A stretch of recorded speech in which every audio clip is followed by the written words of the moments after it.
Le gouvernement malien, asphyxié par les sanctions des États ouest-africains, a enregistré depuis fin janvier plusieurs défauts de paiement sur le marché financier régional, selon le MOA, titre qui gère les opérations sur les marchés de l'Union économique et monétaire ouest-africain. C'est justement pour parler de ce défaut de paiement et voir l'impact sur le marché financier régional que nous sommes en duplex depuis Amsterdam aux Pays-Bas avec Francis Sosa. Vous êtes financier. Francis, bonjour, comment vous allez? Bonjour Michel, je vais très bien et je vous remercie de m'avoir invité à cette émission. Première question à vous, qu'est-ce qu'un défaut de paiement? Merci pour la question. Un défaut de paiement, c'est le fait qu'une entité euh, échoue à faire face et surtout à honorer ses engagements financiers, comme le paiement d'un intérêt ou bien du principal lié à une obligation ou bien à une dette financière.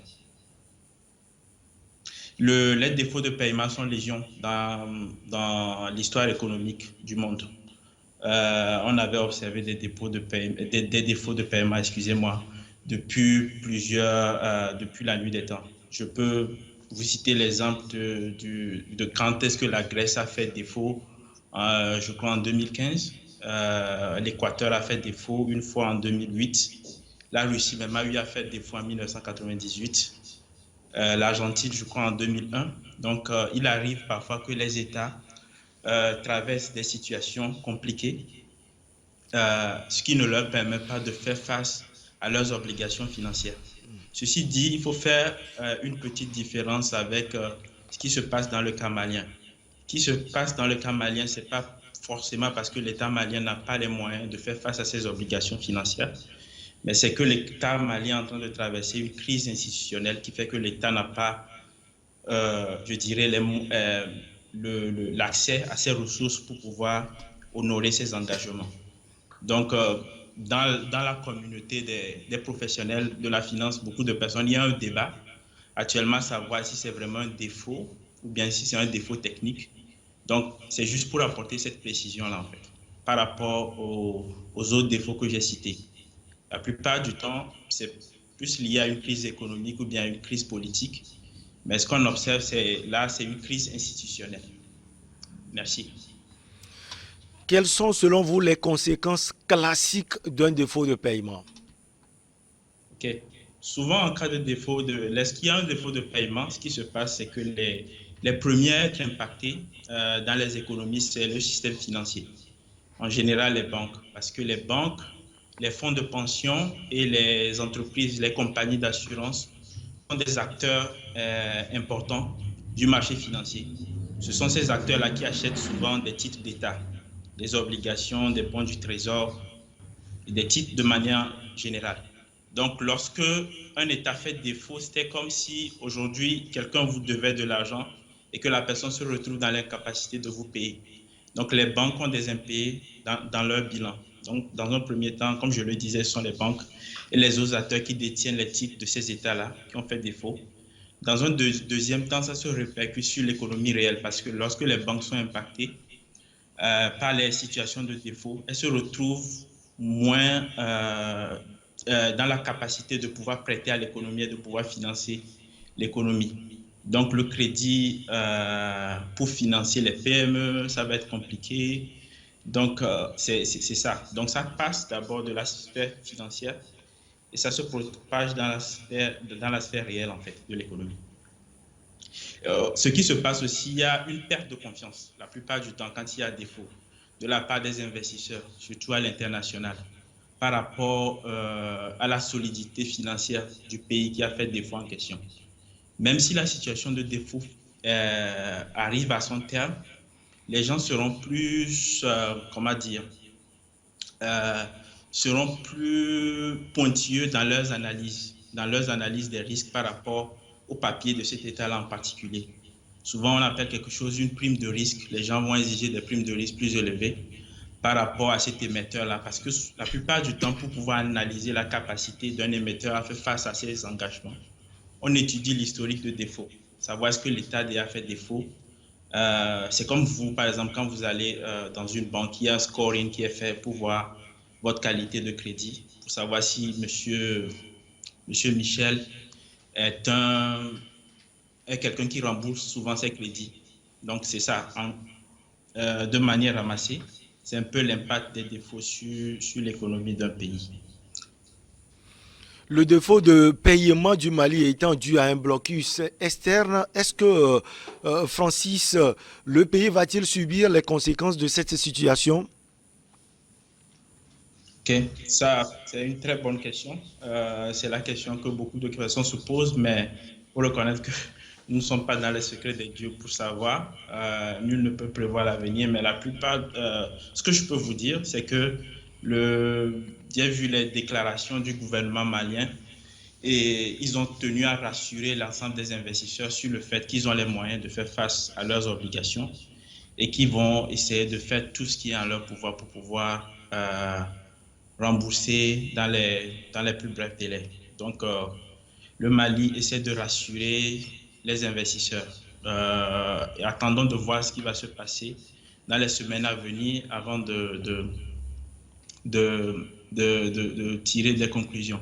Ceci étant dit, si vous pensez que vous êtes en train de dire que le Mali va dire que le défaut n'est pas lié à sa gestion, c'est vrai que tout le monde peut le dire, mais après, il n'y a que le Mali qui ira sur les marchés financiers après pour lever du financement. Donc, le Mali, je crois que le Mali va prendre entière responsabilité de ce qui se passe. L'agence de notation financière américaine Moody's a dégradé la note du Mali de CA1 et CA2. Pouvez-vous nous expliquer le processus de la notation financière et les raisons qui militent en faveur de la diminution de la note? OK, merci.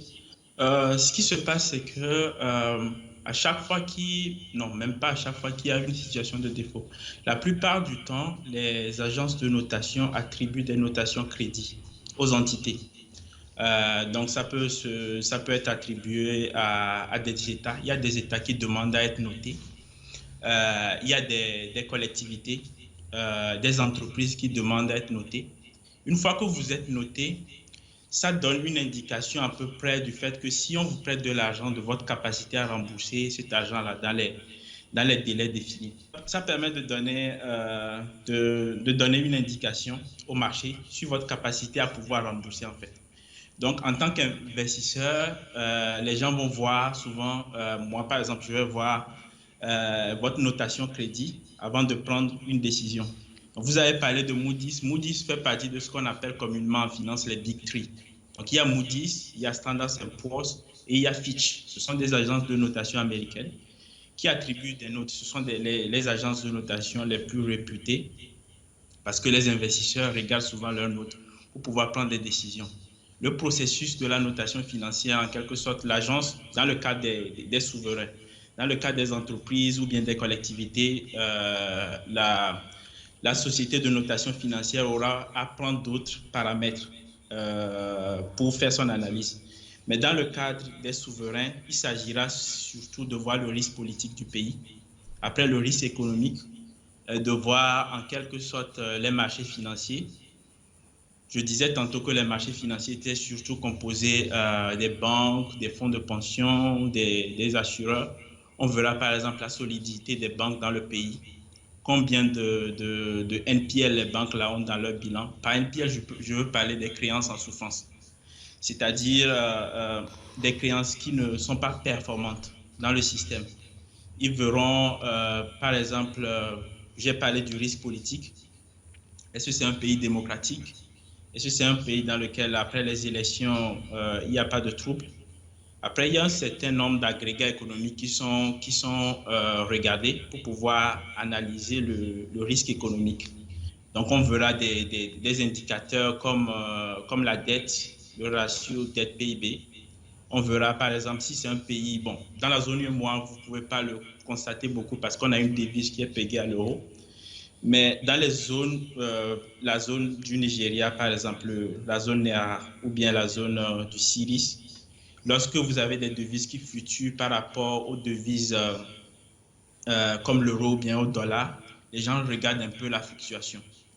Quand vous avez une devise qui dévisse rapidement par rapport aux fluctuations par rapport au dollar ou bien par rapport à l'euro, les gens ont tendance à avoir, à avoir un peu plus peur de ces pays-là par rapport au risque. Le risque est plus élevé parce que c'était comme si vous étiez un investisseur à l'étranger, vous avez des euros, vous voulez les investir dans un pays. Vous voulez être sûr que si vous investissez, disons, 100 francs ou bien 200 francs, que vous récupérez vos 100 francs avec votre retour sur investissement. Mais lorsque vous investissez dans un pays et la devise dévisse par rapport à l'euro, ce que vous aurez ne sera pas forcément la même chose. Vous aurez moins que ce que vous avez investi initialement. Donc, ça fait que pour la notation financière, les gens prêtent souvent, les agences de notation prêtent souvent une attention particulière aux devises, à la stabilité de la devise par rapport au dollar ou bien à l'euro. Pour résumer la question, pour faire une notation financière, on regarde un certain nombre d'agrégats qualitatifs et des éléments quantitatifs pour pouvoir prendre une décision par rapport à la stabilité et à la solidité financière de l'entité. Merci. Le gouvernement malien n'a pas pu payer ses échéances depuis fin janvier. Trouvera-t-il, selon vous, les moyens pour payer cela d'ici fin février? Ok, ça c'est une très belle question aussi. C'est une question c'est la question à 10 000 dollars, comme on dit. Je crois qu'aujourd'hui, les Maliens sont en négociation avec la communauté pour trouver une solution pour qu'on puisse dégeler les avoirs du Mali. Même les agences de notation, personne aujourd'hui ne peut dire est-ce que le Mali va pouvoir avoir un accord avec la CEDEAO ou pas. Mais j'ose croire que l'esprit de solidarité de la CEDEAO va prévaloir et que les frères maliens et les frères ouest-africains vont pouvoir trouver une solution pour aller de l'avant. Alors, le Mali avait qualifié les sanctions financières d'illégales. Le pays peut-il refuser d'endosser les responsabilités de ce défaut de paiement, selon vous? Le pays, la posture du pays par rapport aux responsabilités du défaut du paiement ne peuvent pas être attribuées à une autre personne. Comme je le disais dans l'une des questions que vous m'aviez posées précédemment, le Mali est un État souverain, le Mali sera ce sont les Maliens qui vont aller sur le marché financier pour aller lever du financement. Donc, il leur appartiendra de pouvoir expliquer. Non, le Mali ne peut pas refuser d'endosser la responsabilité, mais il appartiendra aux Maliens d'expliquer vraiment les conditions, ce qui s'est réellement passé pour que les gens comprennent un peu la situation. Je vous rappelle que même parfois aux États-Unis, il arrive que les démocrates et les républicains ne s'entendent pas sur le budget et ça provoque un shutdown. Si ce shutdown-là est prolongé, l'État américain peut faire défaut sur un certain nombre de ses obligations. Donc, ce sont des situations qui arrivent. Nos pays sont encore des pays très jeunes. C'est vrai que depuis 1960 jusqu'à présent, dans la vie d'un individu, c'est beaucoup, mais dans la vie d'un pays, ce n'est pas grand-chose. Donc, je crois que les Maliens ont le génie nécessaire pour pouvoir expliquer au marché ce qui s'est réellement passé et que le marché aussi, la plupart du temps, comprenne en fait les conditions de ce défaut. Alors, quels sont les impacts de ces retards de paiement sur la santé financière des institutions bancaires de la sous-région?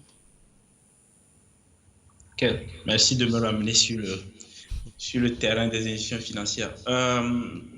Deux choses à éclaircir dans un premier temps. C'est qu'on a la chance d'être dans une communauté où pour vous donner un exemple, les banques qui sont présentes dans notre espace, je veux parler de l'espace chez moi, ont des portefeuilles bien diversifiés. Pour les portefeuilles que j'ai déjà regardés dans l'espace chez moi, sont des portefeuilles titres bien diversifiés. Et quand vous prenez l'encours de dette par rapport aux obligations et aux bons du Trésor sur le marché monétaire. Le, le, le, le Mali, c'est autour de 706 milliards de francs CFA. Et ces 706 milliards représentent 11% de l'encours général de dette sur le marché obligataire et pour les bons du Trésor. Je veux parler du marché monétaire. Et donc, 11% de l'encours de dette générale dispatché dans les banques de l'Union. Donc, quand vous voyez un peu ce que je veux dire, je veux parler de la diversification. Donc, l'impact, à mon sens, sera dans un premier temps. Au jour d'aujourd'hui, l'impact est encore minime. L'impact sera en fonction de la durée des négociations, bien de la durée du gel des avoirs du Mali. Donc, si cette durée-là était prolongée, oui, on pourra avoir un impact. Même si je me permets d'apporter un bémol à ça par rapport au fait que les banques dans les autres pays de l'Union, quand vous prenez la plupart du temps leur portefeuille titre, ils ne sont pas très exposés sur le Mali. Les banques maliennes sont plus exposées sur les obligations de l'État du Mali que les banques dans la sous-région, que les autres banques dans la sous-région. Donc, je dirais que l'impact pour le moment est maîtrisé. Mais ça va dépendre de la durée des négociations, encore une fois. C'est pour ça que tout le monde espère vivement qu'un accord soit trouvé et que tout reprenne comme c'était avant cette situation compliquée.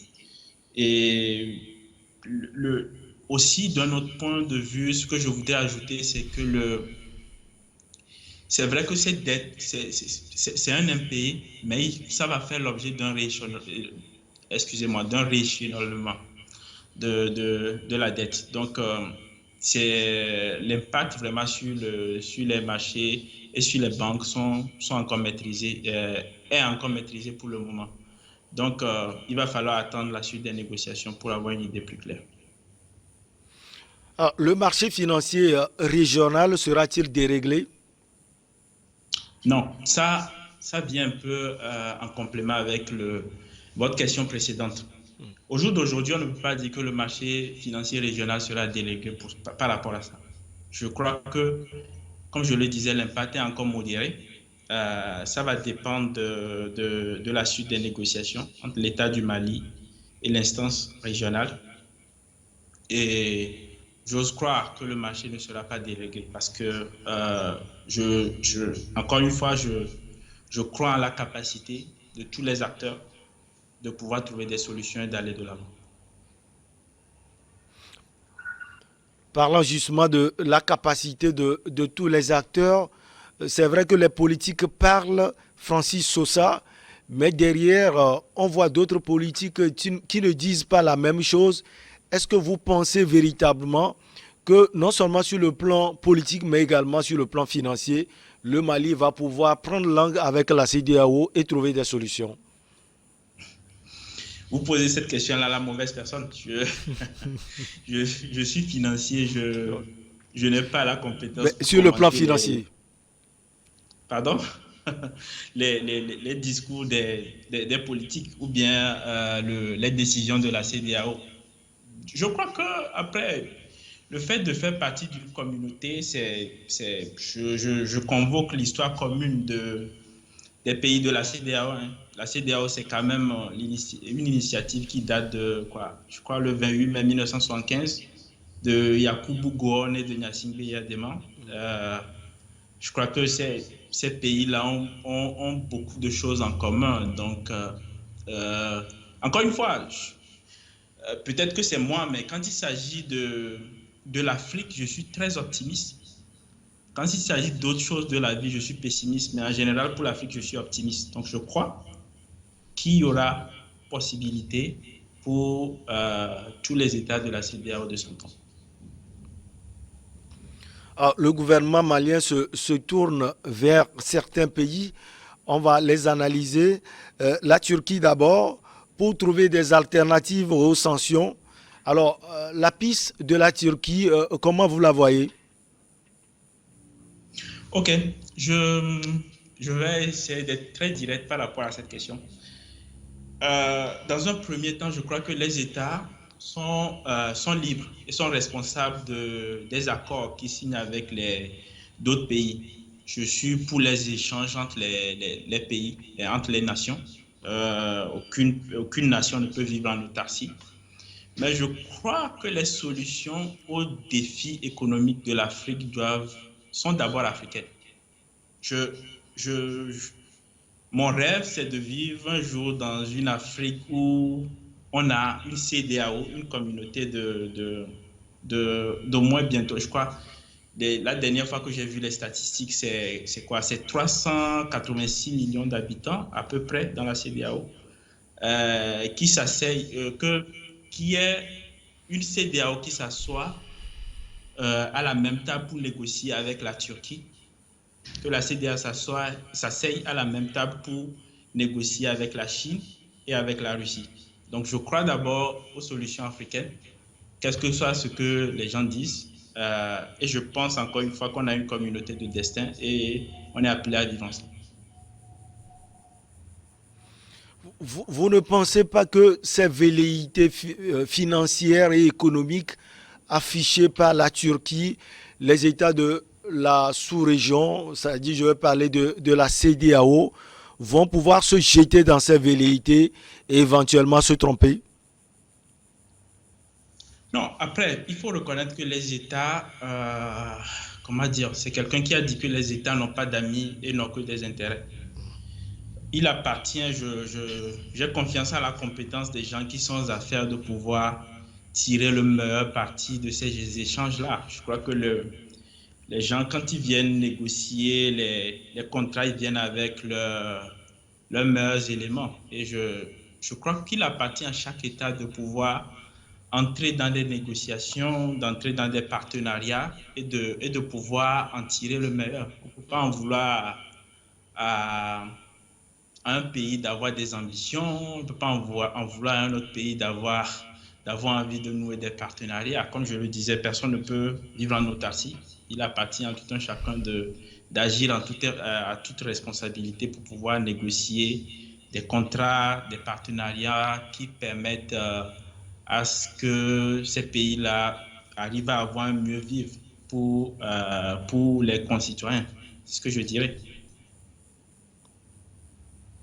Il n'y a pas que la Turquie, il y a également la Russie qui affiche ses ambitions non seulement sur le plan politique, mais également sur le plan économique et sur le plan financier. Se tourner vers la Russie pour trouver des alternatives aux sanctions. Comment vous voyez également cette piste, Francis Sosa? Encore une fois, c'est une décision purement politique. Et je n'ai pas de commentaire à faire par rapport aux décisions politiques d'un pays de la CEDEAO. Je suis financier, je ne maîtrise pas le domaine politique. Donc, je dirais qu'il appartient, comme j'ai dit, qu'il appartient au Mali, au risque de me répéter, qu'il appartient au Mali d'agir à toute responsabilité. Et je crois que c'est ce qui va être fait. Donc, il ne m'appartient pas de commenter les décisions politiques d'un pays de la zone UEMOA. C'est ça. Alors, il y a la Chine, vous êtes financier, mais la Chine a affiché ses pas, surtout financier depuis belle lurette. La piste de la Chine est-elle viable?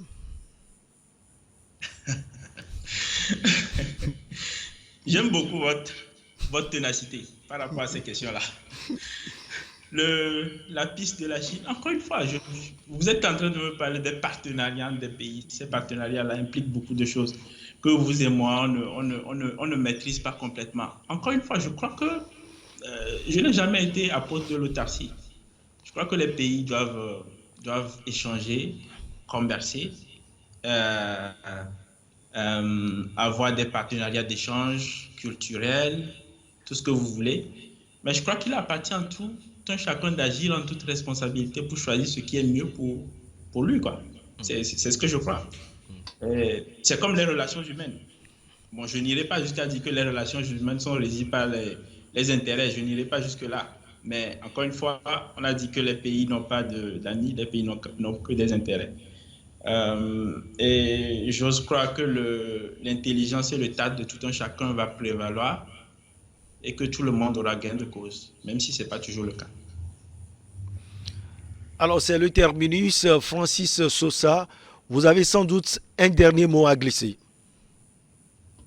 Non, merci beaucoup de m'avoir invité pour partager ce plateau avec vous. Euh, Si j'ai un dernier mot à dire, c'est par rapport au fait que la CEDEAO, c'est avant tout un puissant vecteur d'intégration. On peut reprocher beaucoup de choses à la CEDEAO, mais c'est pas la peine de jeter le bébé avec l'eau du bain. Merci beaucoup à vous, Francis Sosa. Vous êtes financier et vous étiez en duplex d'Amsterdam aux Pays-Bas. Ça a été un plaisir de vous avoir sur ce plateau. On va juste marquer la pause pour le journal et derrière on reçoit nos invités pour Regard croisé.